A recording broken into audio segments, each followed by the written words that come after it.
This is Eric Gakstatter from Geospatial Solutions and GPS World Magazine, talking with Adrian Smith, VP of Engineering at DeLorme.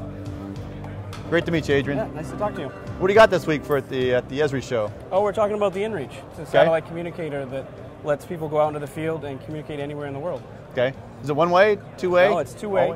Okay. And the nice thing is we have what we call the pro back office. Okay. So industries, they might have a common operating picture, they might have some kind of back-end system, and the InReach can tie right into that. So we have easy APIs that allow them to do that integration.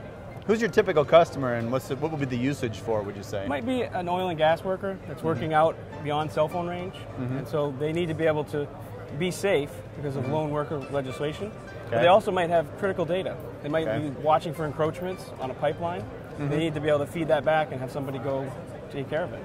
So really anywhere where there's no cell coverage is what you're talking about, right? Yep. So a hiker taking this up when they're climbing Mount Hood or Mount Rainier or some situation like that, they could track every 2 minutes or every minute? Or the consumer model, we do 10-minute tracking. Okay. But we have other firmwares for, say, aviation, in general aviation, 2 minutes is a big deal. And so we have a 2-minute tracking firmware. Okay.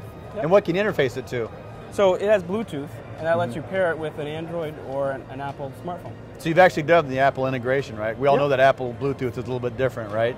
It actually worked out pretty well. It took a little while to get going, but it's solid, and it lets you do the two-way messaging right from your iPad or your iPhone. And you can also look at our maps. So we actually pump the GPS information back into the whole OS. So you can use the InReach's GPS with any app on the iPhone, and it saves on your battery life. So save cell battery by not enabling GPS on your cell phone, right? Either on the iPhone, or it could be an Android phone, or right. Great. What do you have? What else do you have? I saw some press release on ArkSink. So the ArkSink engine lets us take data out of an ArkGS server and bring it into our desktop software and go out in the field. So we have a lot of field workers that use XMAP to be able to do forms-based editing. Okay. And now they can take that data and bring it back and automatically synchronize it with their ArkGS server.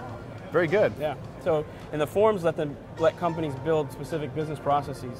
So they might have specific data they want people to collect, and it makes a simple interface, but then it's always going back into ArkGS. Seamless in ArkGIS, right? Yeah. And that's just a handheld PN60 or some type of unit? It could be a PN60, it could be a smartphone, or it could be a laptop.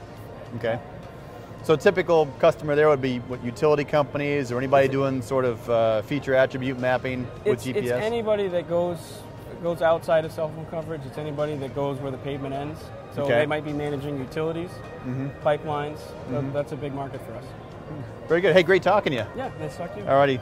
Signing off from the 2012 ESRI International User Conference.